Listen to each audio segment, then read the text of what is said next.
लेकिन इन टूटने वाले संबंधों पर तुम्हें पूरा विश्वास है, पूरा विश्वास है। गाड़ियों से एक्सीडेंट हो जाते हैं तब भी गाड़ी पर पूरा विश्वास है। रिश्तेदार रूठ जाते हैं तब भी, विमल भाई, रिश्तेदार रूठ जाते हैं तब भी रिश्तेदारों पर पूरा विश्वास है। ओ, आश्चर्य होता है। पत्नी रूठ जाती है तब भी पत्नी पर है पूरा विश्वास है। भाई रूठ जाते हैं तब भी भाइयों पर पूरा विश्वास है। लेकिन गुरु रूठ जाए, ठीक है महाराज बहुत आते हैं, आए हो गए, खैर ऐसा नहीं है। धर्मात्मा के प्रति इतनी श्रद्धा तो है, इतनी श्रद्धा तो है और होना भी चाहिए। प्यारे बंधुओं, अपने भावों को निर्मल करें और उत्तम आकिंचन धर्म को समझें। आकिंचन किंचित मात्र भी परिग्रह का जहाँ सद्भाव ना हो, जहाँ किंचित मात्र भी परिग्रह ना हो, बस वह आकिंचन धर्म है।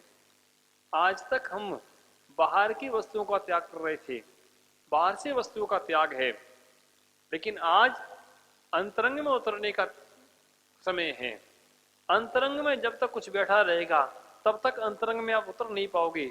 एक छोटा कांटा भी शरीर में चुभता है और तुम्हारे तो अंदर कितनी वस्तुएं बैठी हैं, और जब तक ये वस्तुएं बैठी रहेंगी तब तक तुम्हें चुभती रहेंगी, तुम्हें कष्ट होता रहेगा, तुम सुखी नहीं रह पाओगे।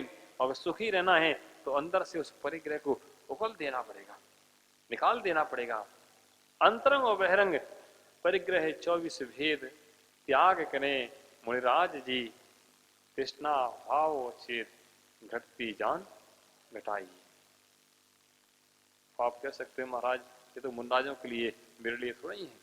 सत्य है, क्योंकि इस प्रकार का त्याग मुनराज ही कर पाते हैं। श्रावकों के लिए वह त्याग संभव नहीं है। क्यों नहीं है? क्योंकि श्रावक इतने ममत्व में फंसा हुआ है, इतने संसार की व्यवस्था में फंसा हुआ है, सोच कर भी इतना त्याग उसके लिए संभव नहीं है। क्योंकि जब तक बाहरी द्रव्य है तब तक अंतरंग का त्याग संभव नहीं है। हाँ, अंतरंग में त्याग की भावना भाना, भावना सबके पास हो सकती है। भावना भाना कि भगवान ये सब परिग्रह जो मेरे दुख के कारण है, जो परिग्रह मेरा दुख का कारण है, परिग्रह मुझसे दूर हो। और वह दिन कब आए जब मैं शांति से भगवान का, अपनी आत्मा का चिंतन मंथन कर सकूं। प्यारे बंधुओं, अपने आप को आप सुधारें। अब क्या सुधारें, क्या कहें? और पूंछ का बाल बाकी है? हाथी निकल गया, बस इतना ही समझना चाहिए। अपने अनंत संसार का छेद हो गया, अपने अनंत संसार का छेद हो चुका है। जिन वाणी में रुचि लग रही है, अनंत संसार का छेद हो चुका है। अब बस पूंछ का बाल बाकी है, थोड़ा सा और श्रम करना है। वैसे आप लोगों का मुंह ज्यादा नहीं है, सबसे ज्यादा मुंह तो मेरा है। आप लोगों के पास मुंह है क्या? है? आप लोगों के पास मुंह नहीं है?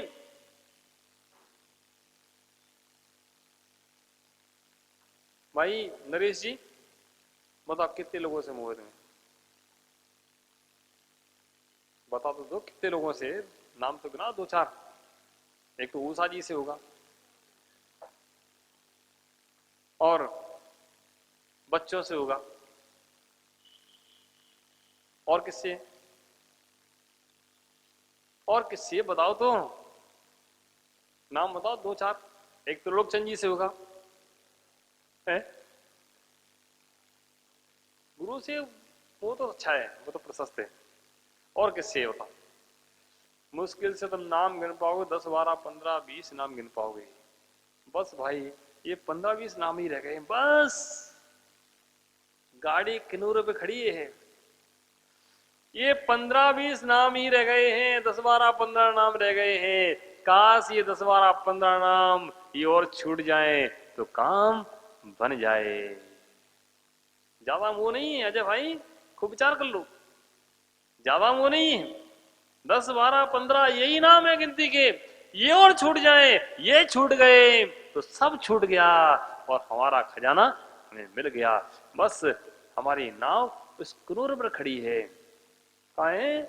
बिल्कुल संसार समुद्र के उस पार, उस तट पर खड़ी है। हम बिल्कुल बगल में खड़े हैं, पर ध्यान रखना बगल में ही नाव डूबती है, किनारे पे आके ही डूबती है।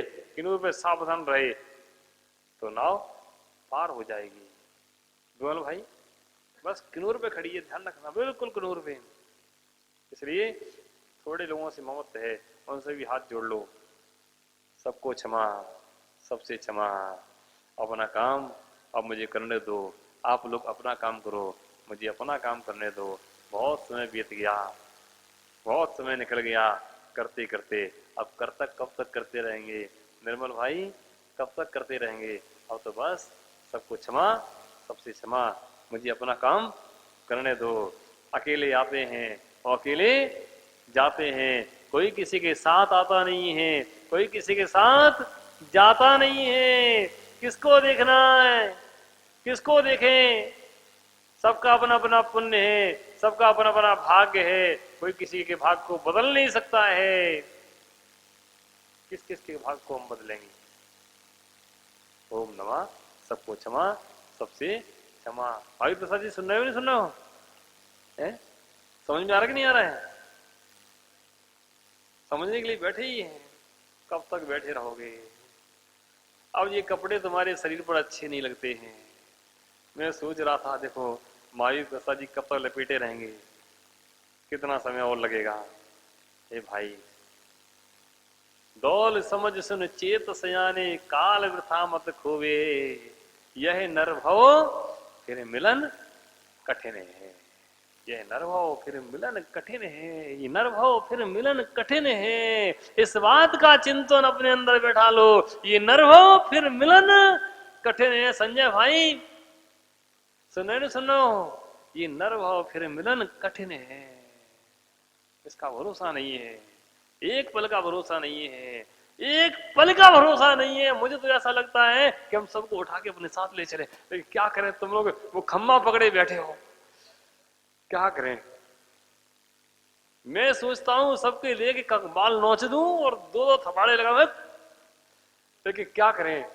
तुम लोग ऐसे खंबा पकड़े बैठे हो, मानते ही नहीं हो। कितना भी समझा दें तब भी समझ में नहीं आता है। ओम नमः, सबको क्षमा, सबसे क्षमा। आकिंचन है धर्म निराला, चेतन इसको अपना दो। ओम नमः। देवली आचार्य गुरु सन्मति सागर जी महाराज की, द्वादशांग जिनवाणी माता की। ओम ह्रीम उत्तम आकिंचन धर्मांगाय नमः। ओम ह्रीम उत्तम आकिंचन धर्मांगाय नमः। ओम ह्रीम उत्तम आकिंचन धर्मांगाय नमः। ओम ह्रीम उत्तम आकिंचन धर्मांगाय नमः। ओम ह्रीम उत्तम आकिंचन धर्मांगाय नमः। ओम ह्रीम उत्तम आकिंचन धर्मांगाय नमः। ओम ह्रीम उत्तम आकिंचन धर्मांगाय नमः। ओम ह्रीम उत्तम आकिंचन धर्मांगाय नमः। उत्तम आकिंचन धर्म की जय। जिनवाणी के ज्ञान से सूझे लोकालोक, शिववाणी मस्तक द्रोण सदा दी तुम हो। हे जिनवाणी भारती तो जपो निर्णय, जो तेरी शरणा गए सो पावे।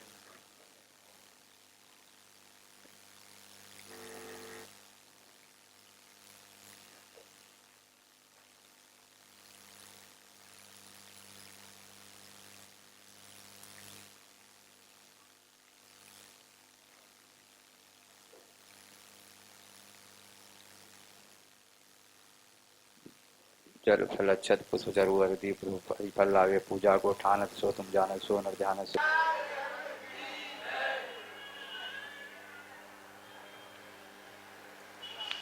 ये पंखे थोड़ी देर के लिए बंद हो जाए तो अच्छा लगेगा।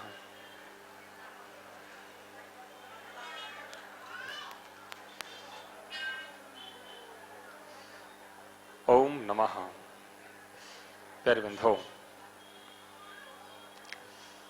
बड़ी प्रसन्नता का दिन है। खुशी का दिन है, आनंद का दिन है।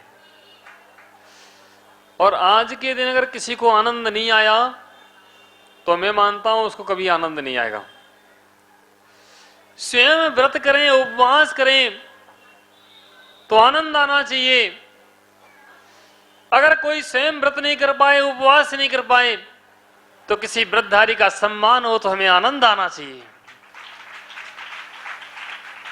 अरे बंधो, बहुत कठिन है, लेकिन वो आनंद उसी को आ सकता है जिसके अंदर में त्याग की, तप की भावना हो। जिसके अंदर त्याग की, तप की भावना नहीं है, उसको कभी आनंद नहीं आता है। एक बात मैं पूछना चाहता हूं आप सबसे, आप लोग फॉर्मेलिटी निभाने आए हो कि आनंद लेने आए हो? है?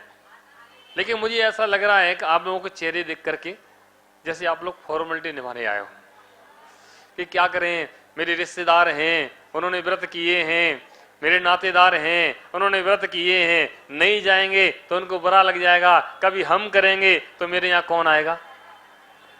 ऐसा भी होता है। देखो, ये कड़वा सत्य है, कभी कभी इस कड़वे सत्य को बोलना पड़ता है। इसके साथ में मत आना कि हम रिश्तेदारी निभाने आए हैं, इसके साथ में आना कि व्रत किए हैं, वो चाहे मेरे रिश्तेदार हों, चाहे नातेदार हों या नहीं भी हो, वे सच्चे श्रावक हैं, जिन शासन की ध्वजा को आगे ले जाने वाले हैं। ऐसे जिन शासन की ध्वजा को आगे ले जाने वाले का हमें सम्मान करना चाहिए।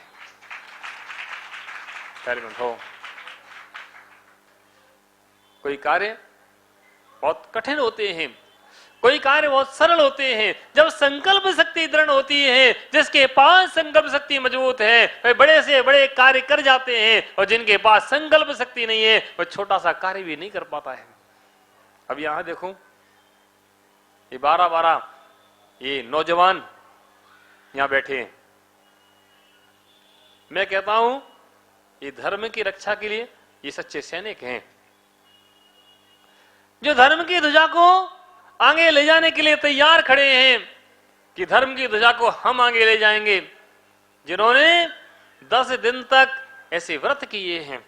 प्यारे बंधुओं, ये अनशन व्रत इतना सामान्य व्रत नहीं है। यहां दिन में 10 बार लोग खाते हैं, 15 बार खाते हैं, कितने बार खाते हैं, कितने बार पीते हैं, उनके खाने पीने की कोई सीमा नहीं है। उसके बाद 10 दिन तक जे बिना खाए पिए और आत्म साधना में लगे हैं। मेरे पास आशीर्वाद लेने आते थे, मैं पूछता कोई तकलीफ तो नहीं है कि महाराज आपका आशीर्वाद है। गुरुओं के प्रति श्रद्धा, धर्म के प्रति श्रद्धा, जिसके धर्म के प्रति श्रद्धा नहीं हो सकती है वह 1 घंटे भूखा नहीं रह सकता है। या तो दुख में व्यक्ति भूखा रहता है या धर्म से श्रद्धा में भूखा रहता है। 2 ही स्थान ऐसे हैं जहां व्यक्ति भूखा रह सकता है। एक तो घर में किसी से लड़ाई हो गई हो तो 3 दिन तक कुछ भी नहीं खाएं, कुछ भी नहीं पिए, बड़े आनंद से निकल जाते हैं। आनंद आता है, वह क्रोध का, मान का आनंद है, वह कसाय का आनंद है। और यहां 10 दिन तक कुछ भी नहीं खाया, ये आनंद, ये धर्म का आनंद है। ये धर्म का आनंद विरलों को मिलता है, हर किसी को नहीं मिलता है। प्यारे बंधुओं, व्रत करना बहुत कठिन है और बहुत सरल है। अगर श्रद्धा का भाव जम जाता है, श्रद्धा का भाव बन जाता है, तो व्रत करना बहुत आसान हो जाता है। और श्रद्धा नहीं है तो 1 घंटे का व्रत भी करना बहुत मुश्किल होता है। देखो, अपने अपने आप से पूछ लेना, मंदिर से पूजन करने के बाद जाऊं और जो आपका भोजन का समय हो, जो नाश्ता का समय हो, उस समय ना मिले, 1 घंटे लेट हो तो कैसा लगता है? बताओ भाई, अजय भाई, थोड़ा सा अंदर से लग जाता है कि लेट क्यों हो रहा है, समय हो गया है, रोज का यही समय है, क्यों लेट किया जा रहा है। ओहो, 1 घंटे का, 1 घंटे की भूख प्यास सहन नहीं होती है। देखो ये बालिकाएं इधर देखो, इनके चेहरे कितने मुस्कुरा रहे हैं। 10 दिन के बाद भी इनके चेहरों पर कभी ऐसा नहीं मालूम चलता कि इन्हें उपवास किए हों। इधर देखो ये बालक बैठे हैं, इधर देखो ये सब बैठे हैं, हमारे कमल कुमार जी बैठे हैं, चेहरे ऐसे मुस्कुरा रहे हैं, ऐसा लगता है कि वास्तव में ये सच्चे धर्मात्मा है। इधर हमारी बहन जी लोग बैठी हैं, देखो कैसे चेहरे मुस्कुरा रहे हैं। आपके चेहरे नहीं मुस्कुरा पा रहे हैं, तो इनके चेहरे मुस्कुरा रहे हैं। क्यों? ये धर्म का प्रभाव है। जब तप किया जाता है और तप करते हुए अगर तुम्हारा चेहरा मिलान हो जाए तो तुम्हारा तप फीका हो गया। चेहरे पर प्रसन्नता बनी रहना चाहिए।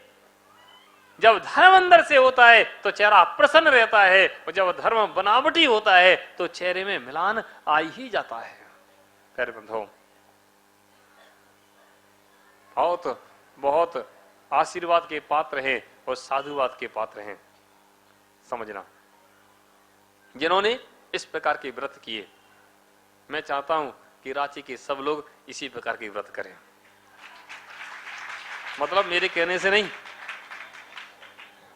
किन किन की भावना है हम भी ऐसी व्रत करें, हाथों पर करना। भावना भाने में क्या जाता है, फ्री फंड में मिले माल लूट लो, भावना तो है। एक दृष्टांत मैंने कहीं पढ़ा था, एक दृष्टांत मैंने कहीं पढ़ा था। एक नदी बह रही थी, एक नदी अपनी गति से बह रही थी।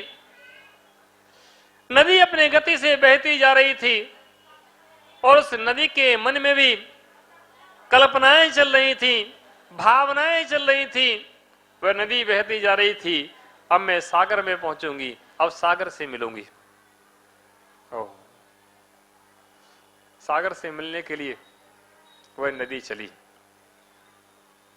सागर से मिलने के लिए वह नदी चली, और चलते चलते रास्ते में रेगिस्तान पड़ गया। रास्ते में रेगिस्तान पड़ गया। रेगिस्तान में क्या होता है? रेत होता है, और रेत में पानी का क्या होता है? वह नदी सोच रही थी मैं अब सागर के पास पहुंचूंगी, मैं सागर में जाकर के समाहित हो जाऊंगी, लेकिन रास्ते में रेगिस्तान पड़ गया। रेगिस्तान में पहुंचते ही वह नदी सूखने लगी।